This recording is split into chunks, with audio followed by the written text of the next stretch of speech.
This is a very cool project I was asked to make as a focal point for a new local sportsman refuge for hunters and fishermen near Lake Shelbyville here in central Illinois. And this is a large, detailed depth map of the lake, including 2 counties. And some of you may say, well, I've seen something like this before. This one's bigger, has a lot more detail, and is deeper than ones you've probably seen. This is where I grew up and currently live in Sullivan, Illinois. Most lake maps that you've probably seen have 1, 2, or 3 layers. This one actually has 7 layers, making it almost 1 inch thick. I wanted to make my frame 1.5 inches thick, and instead of using 2x4s, which aren't the best quality, I laminated 2 3/4 inch premium pine boards together.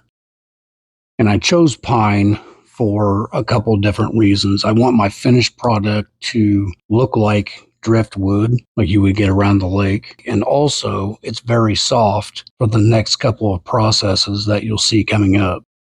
I use different tools to hand distress all of the boards except for the back. And that will bring out fine details for the final frame. Now back to the reasons why I chose this pine for the frame. Using this wire wheel and a sanding mop, I can turn this brand new board into something that looks worn and old. The harder parts of the wood stay raised and the softer part comes right out. And as you can see, there's a very cool texture. This texture, along with the stain I'm going to use, will make these boards look worn and waterlogged and perfect for around the lake. Another great thing about this pine is when you wire brush it like this, all of the grain is different. So there's different parts that are raised. You've got lower parts, hand distressing it prior. All those fine details will show up perfect in the finished frame. This was definitely the most time-consuming part of the entire project.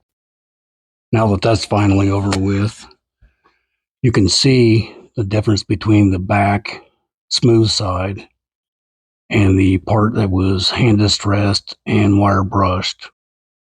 After a dry fit of the frame, the inside of the frame was stained prior to gluing the frame together with the map inside. Now it's time for stain, and this particular stain was very thin, like water. I had to be very careful not to splatter it on the map, and I had to use a brush to get it down in that deep grain that was wire brushed. This was kind of nerve-wracking since I didn't want to splatter anything on the map. There was no way to get the map back out to sand it. This was the first map that I did like this, and before I could even edit and release this video, I showed 2 other people and sold 2 more. Now here's a quick view of the textured frame and how the wire brushed turned out very nice. 7 different layers of this 1/8 inch maple really brings out the depth levels and colors. And there's 3 bridges on this map that you can actually see underneath. This map measures 23 inches wide and 24 inches tall. And the other 2 that I made were 28 inches wide by 29 inches tall. All of these can be customized to a certain size due to my laser, but also text and different locations on the map can be removed and replaced with your own. I mentioned in the beginning that the size, detail, and depth of this map is probably not the same as you've seen locally. Each one of these was a lot of work, but definitely worth it.